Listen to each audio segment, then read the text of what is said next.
12월 18일 주일 예배를 시작하도록 하겠습니다. 오늘 이 예배 시간에 하나님께서 우리에게 주신 말씀은 히브리서 4장 15절의 말씀입니다. 이 말씀 제가 봉독하도록 하겠습니다.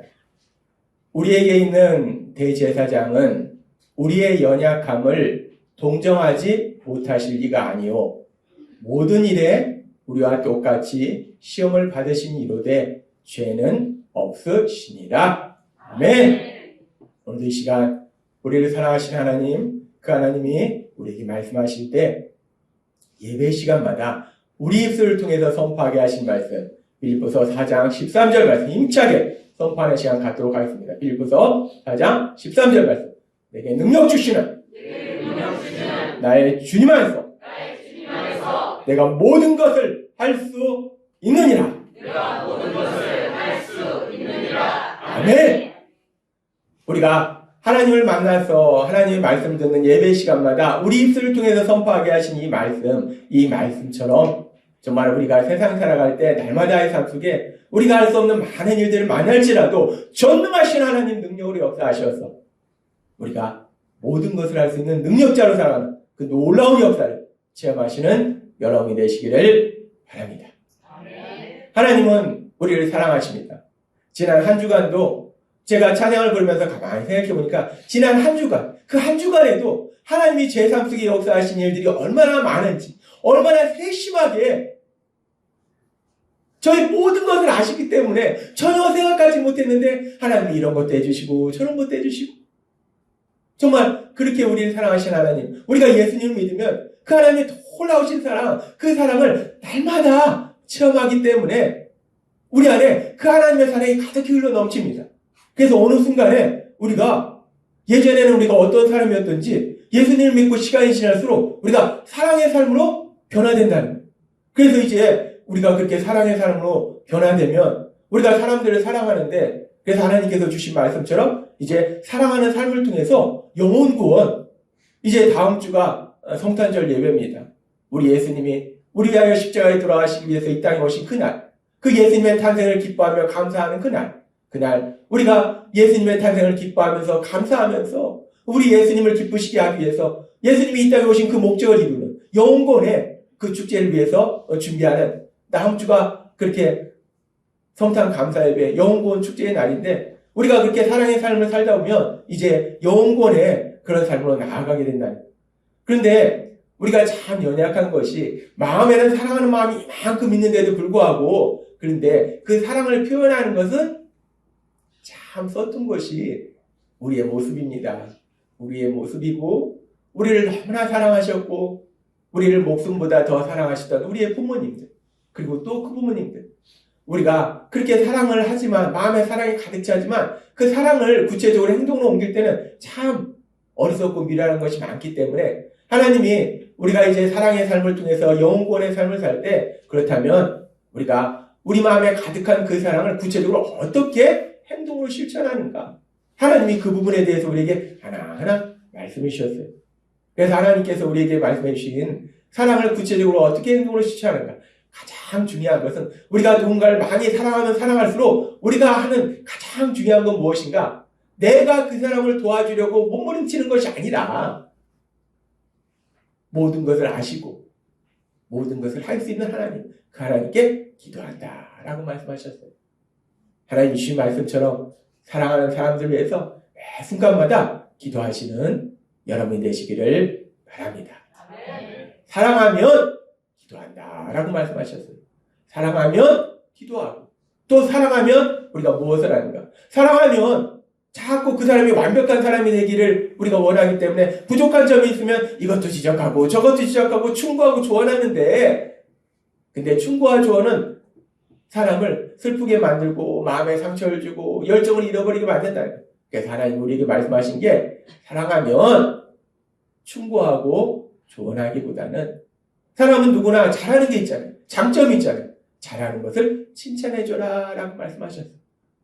여러분의 남편, 아내, 자녀들, 또 직장 동료들 많이 칭찬해 주시는 여러분이 되시기를 바랍니다. 칭찬하는 거 싫어하는 사람 없습니다. 날 자꾸 칭찬해주면은, 그 사람이 저 멀리서 나타나면 막 그 사람 곁에 갑니다. 오늘은 또 뭘 칭찬해줄까? 근데 자꾸 충고하고 조언하고 지적하면요, 저 앞에 나타나면은 싹 돌아섭니다. 아휴, 만나면 재수없어. 예수님 믿는 사람은 사람들에게 환영받아야 되잖아요. 칭찬받아야 돼요. 그래서 우리가 사람들의 그 좋은 점을 칭찬하는 거, 그것이 사랑하는 것이다 라고 말씀하셨어요. 그렇게 어렵지도 않습니다. 기도하는 거, 어디 있든지 내가 기도할 수 있는 거고, 칭찬하는 거, 돈 드는 게 아닙니다. 칭찬하라는 게 돈 주라는 게 아니에요. 그냥 내 마음에 진심을 담아서 그 사람이 잘하는 것을 칭찬해 주라는 거예요. 하나님은 우리가 어떻게 사랑하는지에 대해서 말씀해 주시고, 그리고 오늘도 이제 또 하나, 우리가 사랑하면 그 사랑을 구체적으로 어떻게 행동으로 옮길 것인가. 하나님이 우리에게 몇 번 말씀해 주셨지만, 그런데 그럼에도 불구하고 여전히 잘 안 되는 게 있어요. 하나님이 그래서 오늘도 또 우리에게 말씀해 주시는데, 오늘 교회에 들어오시면서 조금 예민하신 분들은 교회 입고 뭔가 좀 뭔가가 달라졌어요. 뭐가 달라졌을까? 우리가 임직 감사 예배를 드리면서 화분이 앞에 이쁜 화분이 4개가 있었어요. 근데 오늘은 그 이쁜 화분이 3개밖에 없습니다. 이 화분이 어디 갔는가? 이게 달라졌어요. 예민하신 분들은 화분이 하나 없어졌네? 눈치채셨을 거예요. 그런데 이것이 어떻게 된 것이냐? 며칠 전 저녁 시간에 우리 청년부가 이제 성탄 감사 예배를 준비하기 위해서 저녁에 모였는데, 그렇게 모여서 저녁에 와보니까 이 교회 앞에 있는 화분이 깨져 있는 거예요. 그래서 저희한테 연락을 했습니다. 그래서 아내와 제가 이 교회에 와보니까 사진 잠깐 보여주시겠습니다. 이 화분이 우리 임직 감사 예배 때 축하 선물로 들어온 화분이에요. 이 가격을 떠나서 임직 감사 예배 얼마나 중요합니까? 이 임직 감사 예배 너무 신나서 제가 임직 감사 예배 끝난 다음에도 배너를 계속 세워놨잖아요. 올 한 해 끝까지 세워놓는다고 했는데 아내가 그래도 치워야 된다 해서 치웠는데, 아무튼 너무나 기쁘고 감사한 그날 축하 선물로 들어온 화분인데, 이 화분이 넘어져서 완전히 깨져버린 겁니다. 야, 얼마나 속상하던지. 너무 속상했어요. 근데 이 화분이 깨졌는데, 그래서 아내하고 제가 생각해봤어요. 화분이 왜 넘어졌을까? 이게 도대체 왜 넘어졌을까? 이게 실내잖아요. 실내니까 뭐 바람이 강풍이 불어서 화분을 넘어뜨린 건 아니잖아요. 그렇다면 이 바람이 넘어뜨린 게 아니면 사람이 넘어뜨렸겠구나. 그럼 누군가 이 화분을 넘어뜨리겠구나 라고 저희 둘이 결론을 내렸습니다. 그런데 우리 교회 이 복도에 보면요, 관리사무소에서 안전을 위해서 양쪽에 카메라를 2개 설치를 해놨습니다. 그래서 저 카메라 설치해놨기 때문에 그 기록을 보면은 사실 누가 깼는지 그 깬 사람을, 넘어뜨린 사람을 찾을 수 있어요. 그런데 우리가 무슨 사업장도 아니고 교회잖아요. 사랑을 전하는 교회가 뭐 몇백만 원이 되는 것도 아니고, 그 화분 하나 깨졌다고 그 CCTV 가서 조사해서 누가 깼나? 그래서 잡아서 가만히 생각해 보니까 무지하게 속상하고 그렇지만은 은혜로운 모습은 아니더라고요. 그래서 그래, CCTV를 확인해 보면 누가 깨뜨렸는지 알 수 있겠지만은 교회로서 은혜로운 모습은 아니구나. 그래, 그냥 덮어두고 넘어가자. 그냥 넘어가자 라고 생각했습니다. 그래서 속상해도 그냥 넘어가기로 하고 아내랑 둘이 화분을 치우고 있었어요. 깨진 화분을 이렇게 치우고 있었는데, 근데 참 감사한 건요, 하나님은요 정확하십니다. 하나님은 우리를 다 아세요. 우리가 속상하고 또 누가 깨뜨렸는지 궁금하지만 하나님을 믿는, 하나님의 사랑을 전하는 교회로서 그걸 찾는 것이 은혜롭지 못하기 때문에 그걸 찾는 걸 포기했는데, 근데 자연스럽게 누가 그 화분을 넘어뜨려서 깨뜨렸는지를 알게 해주시더라고요. 그 화분을 깨뜨리는 그 장면이 CCTV에 다 기록되어 있고, 그 기록되어 있는 것에 대해서 말씀해 주시더라고요. 그래서 결국은 이 화분이 아이들이 장난치다가 이 화분을 깨뜨렸구나라는 걸 알게 됐습니다. 아무튼 그렇게 화분을 깨뜨린 것이 아이들이 장난치다가 깨뜨렸다는 걸 알게 됐는데, 그러면서 참 감사한 것은 화분이 깨지긴 깨졌는데 조합원이 이 바깥으로 넘어져서 화분만 깨져서 참 감사하더라고요. 저게 바깥으로 넘어진 게 아니라 안쪽으로 넘어지면 다 유리잖아요, 저게. 저 유리가 깨지면 정말 난감하잖아요. 깨지긴 깨졌는데 감사한 것이, 야, 그래도 안쪽으로 안 넘어지고 바깥쪽으로 넘어져서 그래서 화분만 깨졌으니까 참 감사하다라는 생각이 들었어요. 그렇게 감사하다라는 생각이 들면서도 사람이 참 얼마나 연약하고 감사한지요. 안으로 안 깨지고 유리 안 깨지고 화분만 깨져도 감사하다 하면서 제 마음속에 드는 생각이, 그런데 그 좁은 복도에서 왜 그렇게 심한 장난을 쳐서 저 화분을 넘어뜨렸을까? 그리고 화분을 깨뜨렸으면 지가 깨뜨렸다고 얘기를 해야지. 왜 모른 척 할까? 아이들이 했지만 제 마음에 뭐 엄청나게는 아니지만 조금 화가 나는 그런 마음이 생겼어요.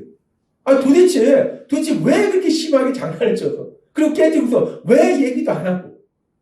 저게 깨진 다음에 제가 지방이가 있고 해서 교회를 못 왔어요. 그래서 이틀 동안 그대로 저렇게 방치되어 있었던 거예요. 화가 나더라고요, 조금은. 근데 제가 그렇게 화분을 깨뜨린 아이들에 대해서 조금 화가 나는 그런 마음이 들었는데, 그 순간 저와 함께 하시는 성령님이 제 마음에 한 가지 생각을 주시는 거예요. 어떤 생각을 주시냐면, 도영아, 만약에 이 화분을 교회 아이들이 깨뜨렸다면 너가 어떻게 생각할 것 같니? 라고 제 마음에 한 가지 생각을 주시는 거예요. 저 화분을 제가 사랑하는, 제가 이뻐하는 교회 아이들이 저 화분을 넘어뜨려서 깨뜨렸다면 제가 어떤 마음을 가질까? 어떤 생각을 할까? 도대체 왜 얘네들은 이렇게 장난을 쳐서 화분을 깨뜨리고 난리야? 라고 비판하고 정죄하면서 화를 낼까? 그러지 않을 것 같아요. 만약에 제가 사랑하는 교회 아이들이 저 화분을 넘어뜨려서 깨뜨렸다. 그러면 제가 그렇게 생각했을 것 같아요. 그래, 뭐 그럴 수도 있지. 애들이 다 그렇지 뭐. 그리고 깨뜨리고 혼날까봐 무서워서 얘기 안 할 수도 있지. 그래, 그럴 수도 있지. 제가 사랑하는 사람이 저 화분을 깨뜨렸다면 그렇게 생각했을 거라는 거예요. 그래, 그럴 수도 있지. 화분을 깨뜨릴 수도 있지. 잘못할 수도 있지. 실수할 수도 있지. 사람이요, 참 연약한 것이요. 내가 전혀 사랑하지 않는 누군가가 실수하거나 잘못하면요, 그 실수한 거나 잘못한 거에 대해서 비판하고 정죄합니다. 도대체 어떻게 그럴 수가 있어? 도대체 어떻게 그런 잘못을 할 수 있어? 도대체 어떻게 그런 실수를 할 수 있어? 내가 전혀 사랑하지 않는 사람이 뭔가 잘못하거나 실수하는 걸 보면 우리는 그렇게 비판하고 정죄한다는 거예요. 그런데 그 사람이 내가 사랑하는 사람이라면 얘기가 완전히 달라집니다. 그럴 수도 있지. 사람이 그럴 수도 있지 뭐. 잘못할 수도 있고 실수할 수도 있고 사람이 다 그렇게 연약한 거지 뭐. 사람이 다 그렇지. 내가 사랑하면 그 사람이 잘못하거나 실수하는 거에 대해서 비판하고 정죄하는 것이 아니라, 그래, 그럴 수도 있지. 잘못할 수도 있고 실수할 수도 있고 사람은 그렇게 연약할 수 있지. 그 연약함을 인정하더라는 거예요. 사랑하면 연약함을 인정한다는 거예요. 사랑하면 이렇게 잘못하고 실수하는 걸 인정하는 것을, 우리를 너무나 사랑하셔서 죄를 지은 우리를 대신하여 십자가에 돌아가시기 위해서 이 땅에 오신 그 예수님의 삶을 통해서도 우리는 이런 모습을 볼 수 있습니다. 예수님의 공생의 3년의 사역 기간 동안 일어난 많은 일들에 대해서 복음서에서 말씀하는데, 그 말씀 중에서 요한복음 8장에 보면요, 이 바리새인과 서기관들, 하나님을 잘 믿는다고 주장하는 바리새인과 서기관들, 하나님을 사랑하고 이웃을 사랑하는 그 하나님의 계명을 잘 안다라고 주장하는 그 바리새인과 서기관들이요, 간음하다가 현장에서 잡힌 여인을 데리고 예수님께 옵니다. 그래서 이 사람들이 그 여인을 데리고 와서 예수님께 말씀을 드리는데, 이 사람들은 이 간음하다 현장에서 잡힌 여인에 대해서 불쌍히 여기는 마음이 전혀 없습니다. 사랑하는 마음이 전혀 없어요. 그러니까 이 여인이 지은 죄에 대해서 비판하고 정죄합니다. 그러면서 이들이 어떻게 얘기하는가? 요한복음 8장 5절의 말씀에 보니까 모세는 율법에 이러한 여자를 돌로 치라 명하였거니와 선생은 어떻게 말하겠나이까? 분명히 하나님이 말씀하셨어요. 간음의 죄를 범한 자는 돌로 쳐라. 돌로 쳐서 죽여라. 라고 말씀하셨어요. 그러니까 이 사람들은 하나님의 말씀을 잘하니까 하나님의 말씀에 의하면 이렇게 간음죄를 범한 여인은 돌로 쳐서 죽이라고 했습니다. 당신은 뭐라고 하겠습니까? 이 얘기는 돌로 쳐서 죽이겠다는 거예요. 이 간음의 죄를 범한 여인은 돌로 쳐서 죽여버리겠다 우리가 라고 얘기하는 겁니다. 이렇게 바리새인과 서기관들이 간음의 죄를 범한 이 여인에 대해서 비판하고 정죄하면서 이 여인을 돌로 쳐 죽이라고 했을 때 예수님께서 이들을 향해서 뭐라고 말씀하시는가? 예수님께서 놀라운 말씀하십니다. 사실 이 바리새인과 서기관들은 이 일을 통해서 예수님을 뭔가 죄를 잡으려고 했는데 예수님이 참 하나님이시기 때문에 전혀 생각하지 못한 말씀을 하시는데 뭐라고 말씀하시는가? 분명히 하나님이 이렇게 말씀하셨는데 당신은 뭐라고 하겠느냐? 하나님의 말씀대로 하지 말라고 할 수도 없고 하나님의 말씀대로 죽이라고 할 수도 없고 그런데 예수님은 그들을 향해서 이렇게 말씀하십니다. 요한복음 8장 7절 말씀. 그들이 묻기를 맞이하는지라 계속해서 묻는 거예요. 예수님이 대답을 안 하시니까 어떻게 하겠습니까? 하나님이 돌로 쳐 죽이라고 했는데 당신은 어떻게 하겠습니까? 계속 묻는 거예요. 그러니까 예수님 말씀하십니다. 이에 일어나 이르시되 너희 중에 죄 없는 자가 먼저 돌로 치라. 예수님 말씀하시면 그래 하나님이 말씀하신 대로 해. 간음한 여인은 돌로 치라고 했으니까 돌로 쳐서 죽여. 하나님 말씀대로 해야지. 그런데 그렇게 돌로 쳐서 죽이는데 죄를 범한 자는 그렇게 돌로 쳐서 죽이라고 말씀하시니까 돌로 쳐서 죽이는데 그런데 죄가 없는 사람이 먼저 해라. 맞아. 하나님 분명히 간음은 죄라고 말씀하셨고 간음의 죄를 범한 자는 돌로 쳐 죽이라고 말씀하신 거 맞다. 그러니까 그렇게 해라. 하나님 말씀대로 해라. 그런데 하나님 말씀대로 그렇게 죄를 지은 자에 대해서 돌로 쳐 죽이는데 죄가 없는 사람이 그렇게 해라 라고 말씀하시더라고요. 그러니까 그렇게 이 여인을 돌로 쳐 죽이려고 비판하고 정죄하던 그 무리들이 그래도 양심이 있는 거예요. 그리고 무엇보다도 하나님이신 예수님이 말씀하시잖아요. 그 예수님의 말씀이 능력으로 그들의 심령을 만지실 거예요. 그러니까 그들이 양심의 가책을 느끼는 겁니다. 그래, 나도 죄가 있는데 나도 이런 죄도 졌고 저런 죄도 졌는데 나도 죄가 없진 않아. 그럼 나는 돌로 못 던지겠네? 하나씩 슬그머니 그 자리를 떠나더라. 예수님은 아주 중요한 말씀을 합니다. 그래, 돌로 쳐라. 하나님의 말씀대로 죄를 지은 자는 돌로 쳐서 죽여라. 그런데 죄가 없는 사람이 너희 중에 죄가 없는 사람이 그렇게 라고 말씀하시더라는 거예요. 이 말씀은 우리에게 아주 중요한 것을 말씀합니다. 그러면서 그렇게 하나님이신 예수님이 말씀하시니까 양심의 가책을 받아서 하나하나 그 자리를 떠나요. 그 자리를 떠나고 이제 예수님과 그 여인과 단둘이 남습니다. 그랬을 때 예수님과 이 여인과 어떤 대화가 이어지는가? 예수님께서 이 여인을 위해서 이렇게 말씀하십니다. 요한복음 8장 10절 말씀. 예수께서 일어나사 여자 외에 아무도 없는 것을 보시고 이르시되 여자여 너를 고발하던 그들이 어디 있느냐? 너를 정죄한 자가 없느냐? 대답하되 주여 없나이다. 예수께서 이르시되 나도 너를 정죄하지 아니하노니 가서 다시는 죄를 범하지 말라 하십니다. 예수님 말씀하십니다. 너를 비판하고 정죄하고 너를 돌로 쳐 죽이려 했던 사람들이 다 어디 갔냐? 다 없어졌습니다. 그러니까 예수님 말씀하십니다. 나도 너를 정죄하지 아니하노니 라고 말씀합니다. 예수님께서 이 여인을 정죄하지 않는다는 거예요.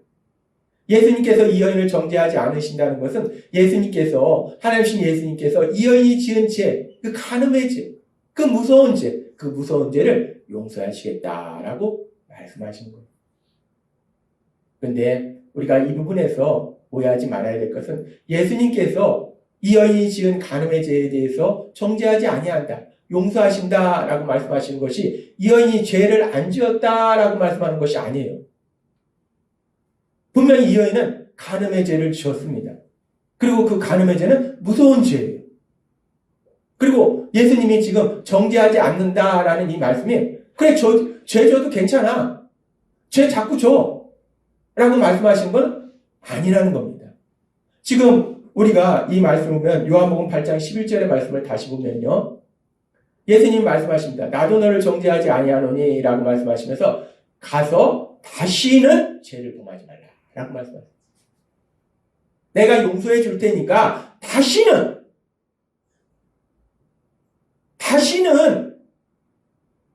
간음의 죄를 범하지 말라라고 말씀하신다. 이 말씀은 예수님이 정죄하지 아니하노니라는 말씀이 죄가 아니다, 간음이 죄가 아니다, 뭐 간음의 죄를 막 져도 된다 이렇게 허용하시는 것이 아니라는 거예요. 분명히 예수님 말씀하십니다. 간음은 분명히 죄고 무서운 죄고 그런데 내가 용서해 주니까 앞으로는 죄를 짓지 말라라고 말씀하신다는 거예요. 그러면서 우리가 이 말씀을 조금 더 깊이 묵상해 보면요. 예수님께서 이 여인을 향해서 내가 너를 정죄하지 아니하노니라는 이 말씀은 예수님께서 죄를 지은 이 여인을 용서해 주시는 거예요. 근데 예수님께서 죄를 지은 이 여인을 왜 용서해 주시는가? 왜 용서해 주실까? 죄를 졌는데 왜 용서해 주실까? 우리가 이 부분을 묵상해 보면요. 하나님 예수님께서 이 땅에 오셨을 때 하신 말씀이 있습니다. 나는 선한 목자라. 나는 내 양을 알고 라고 말씀하셨어요. 삶의 기적을 일으키는 30분 예배에서 하나님 우리에게 말씀하셨습니다. 하나님 예수님께서 내 양을 알고 하나님 예수님께서 우리를 아신다는 것이 무엇을 아신다는 것인가? 하나님 예수님께서는 우리의 연약함을 아신다는 거예요. 우리가 얼마나 연약한 존재인지를 아신다는 거예요. 아담과 하와의 범죄 이후로 타락한 우리들은 모두 다 원죄를 지닌 그런 사람으로 태어난다는 거예요. 원죄라는 것이 아담과 하와가 죄 졌으니까 너도 죄, 그게 아니라는 거예요. 원죄라는 것은 우리 모두가 죄를 지으려는 성향이 있다는 거예요. 우리는 그 죄를 지으려는 성향을 가지고 태어났다는 거예요. 죄의 유혹에 넘어진다는 거예요. 예수님은 우리의 그런 연약함을 아신다는 거예요. 여인의 연약함을 아신다는 거예요. 순간적인 욕심으로 쾌락을 위해서 그렇게 죄의 유혹에 넘어지는 그 연약함을 아신다는 거예요. 그래서 예수님이 나도 너를 정죄하지 않았느니라는 이 말씀은 예수님께서 이 여인의 연약함을 아신다는 거예요. 그래서 예수님이 말씀하신 거예요. 그래, 그럴 수 있지. 죄의 유혹에 넘어질 수 있지. 그래, 사람은 그렇게 연약할 수 있지. 그래, 그럴 수 있지. 하나님 예수님께서는 이 여인의 연약함을 인정해 주시더라는 거예요. 바리새인과 서기관들은 이 여인을 불쌍히 여기지 않습니다. 이 여인에 대해서 사랑의 마음이 전혀 없어요. 그런데 죄인을 구원하시기 위해서 이 땅에 오신 예수님은 이 죄를 지은 이 여인도 불쌍히 여기신 거예요. 이 여인도 사랑하신 거예요. 그러니까 이 여인은 바리새인과 서기관들처럼 이 여인의 죄를 지었을 때 이 여인에 대해서 비판하거나 정죄하시는 것이 아니라 나도 너를 정죄하지 아니하노니 라는 말씀처럼 그래, 그럴 수 있지. 그렇게 죄의 유혹에 넘어갈 수 있지. 라고 이 여인의 연약함을 인정하시다는 겁니다. 그렇습니다. 하나님은 오늘 우리에게 말씀하십니다. 우리가 사랑한다면 우리가 그 사랑하는 마음을 구체적으로 어떻게 행동으로 나타납니까? 우리 예수님이 보여주신 것처럼 사랑한다면 우리가 사랑하는 사람들이 잘못하거나 실수했을 때 대체 어떻게 그럴 수가 있어? 라고 비판하고 정죄하는 것이 아니라 그래, 그럴 수도 있지. 그럴 수도 있지. 그럴 수도 있지. 영어에서 I am sorry 그러면 That's alright 그러잖아요. That's alright이 뭡니까? 괜찮아. 그럴 수도 있지. 이 미국이라는 나라가 제가 말씀을 준비하면서 가만히 생각해보니까 이 기독교적인 가치관에서 세워진 나라잖아요. I am sorry. That's alright. 제가 말씀을 준비하면서 That's alright. 괜찮아. 그럴 수도 있지. 이게 그런 뜻이구나. 잘못했을 때 도대체 어떻게 그럴 수가 있어? 도대체 어떻게 그럴 수가 있어? 그게 아니라 그래, 그럴 수도 있지. 그럴 수도 있지. 그것이 사랑을 구체적으로 표현하는 것이구나 라고 하나님이 오늘 우리에게 말씀해 주신다는 거예요. 근데 우리는 연약합니다. 우리가 뭐 엄청나게 훌륭해서 그렇게 사랑하는 사람일지라도 잘못했는데 실수했는데 그럴 수도 있지 쉽지 않습니다. 그래서 오늘 하나님이 우리에게 주신 말씀 히브리서 4장 15절은 이렇게 말씀합니다. 이 말씀 너무나 중요한 말씀이고 제가 너무나 좋아하는 말씀인데 이 말씀 우리가 한번 같이 읽도록 하겠습니다. 시작. 우리에게 있는 대제사장은 우리의 연약함을 동정하지 못하시기가 아니요 모든 일에 우리가 똑같이 시험을 받으시니로되 죄는 없으십니다. 아멘. 이 말씀은요 아주 중요한 말씀입니다. 우리에게 있는 대제사장인 예수님, 우리를 너무나 사랑하셔서 십자가에 돌아가신 만큼 그렇게 우리를 사랑하신 그 예수님은 우리의 연약함을 동정하지 못하실 리가 아니요 이중 구정을 통해서 반드시 동정하신다라고 말씀하신다. 우리 예수님은 우리의 연약함을 동정하신다. 여기서 연약함이라는 것이 무엇인가? 연약함이라는 것은 여러 가지를 볼 수 있어요. 삶의 문제 앞에서 염려하고 근심하는 우리의 감정의 연약함도 있고 아는 것보다 모르는 것이 많고 할 수 있는 것보다 할 수 없는 것이 많은 지식과 능력의 연약함도 있어요. 그리고 또 하나 중요한 건 뭐냐면 오늘 말씀과 연계해서 죄의 유혹에 넘어지는 범죄의 연약함이에요. 우리는 다 연약하다는 겁니다. 아무리 대단한 사람이요, 아무리 훌륭한 목사님도요, 평생 죄 안 짓느냐? 그 대단한 바울 사도도 고백하잖아요. 내가 선을 행하기 원하는데 어느 순간 내가 악을 행하고 있구나.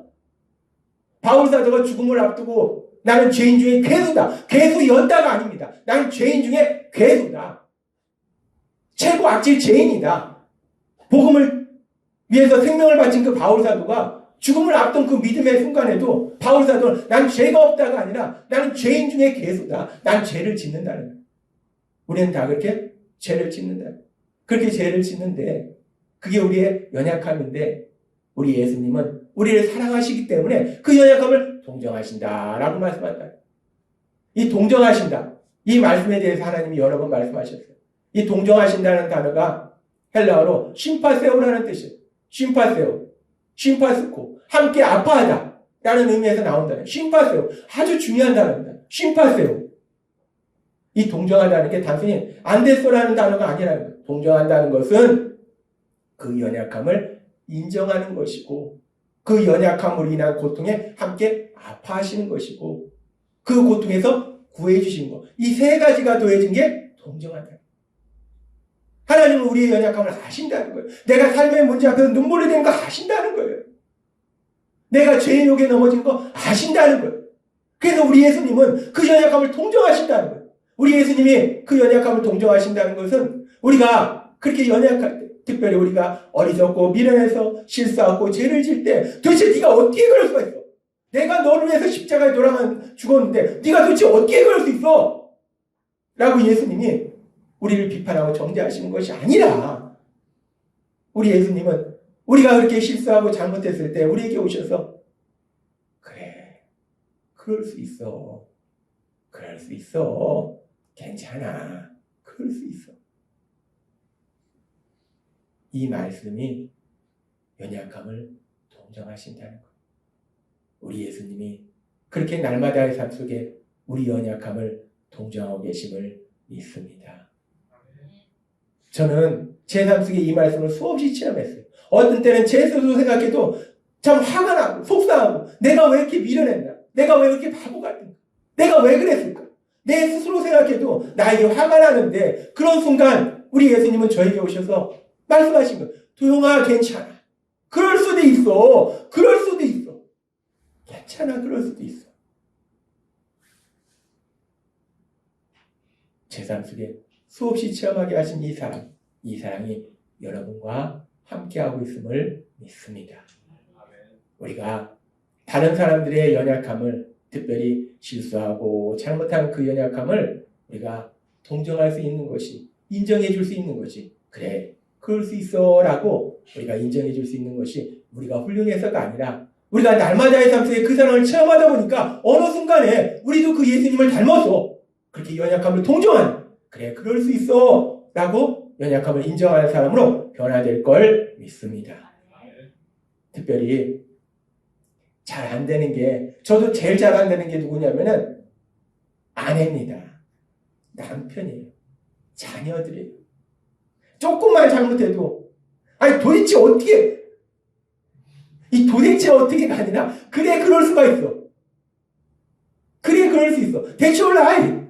그래 그럴 수 있어. 괜찮아. 어려운 말 아닙니다. 그런데 습관이 안 되더라는 거예요. 한번 해보겠습니다. 그래 그럴 수도 있지. 한번 해보겠습니다. 시작. 그래 그럴 수도 있지. 한번 더 해보겠습니다. 그래 그럴 수도 있지. 시작. 그래 그럴 수도 있지. 도대체 어떻게 이렇게 화내는 게 아니다. 그래 그럴 수도 있지. 이런 일을 만나도 그래 그럴 수도 있지. 아내가 실수해도, 남편이 실수해도, 자녀가 실수해도 그래 그럴 수도 있지. 그래 그럴 수도 있지. 부하 직원이 실수해도 그래 그럴 수도 있지. 상사가 나한테 실수해도 그래 그럴 수도 있지. 하나님 우리에게 말씀하십니다. 사랑하는 삶을 산다는 게 뭐 대단한 게 아니에요. 특별한 게 아닙니다. 그래 그럴 수도 있지. 그래 그럴 수도 있지. 하나님 예수님이 우리의 연약함을 인정하신 것처럼, 동정하신 것처럼 우리도 그렇게 다른 사람을 향해서 그래 그럴 수도 있지. 그래 그럴 수도 있지.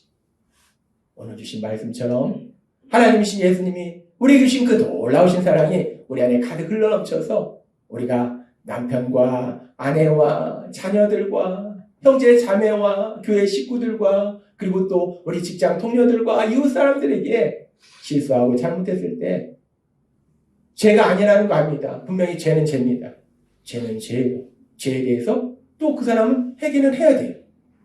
근데 우리는 그래 그럴 수도 있지라고 사랑의 삶을 사시는, 그래서 영원의 삶을 사시는 여러분이 되시길 주님의 이름으로 축원합니다. 기도하겠습니다. 하나님 아버지 감사합니다. 저희를 사랑하셔서 날마다 한 삶 속에 하나님이 주신 그 사랑을 우리가 체험하다 보니까 저희 마음에 사랑이 넘쳐서 이제 저희도 사랑의 삶을 통해서 영원의 삶을 살려고 하는데 우리가 어떻게 구체적으로 사랑의 행동을 하는가? 하나님이 오늘 주신 말씀처럼 우리 예수님이 우리의 연약함을 동정하신 것처럼 그래 그럴 수도 있지 라고 동정하신 것처럼 우리도 주변 사람들의 연약함을 동정할 수 있는, 그래 그럴 수도 있지 라고 동정할 수 있는 저희 모두가 될 수 있도록 은혜 베풀어 주옵소서. 예수님의 이름으로 감사하며 기도드리옵나이다. 아멘.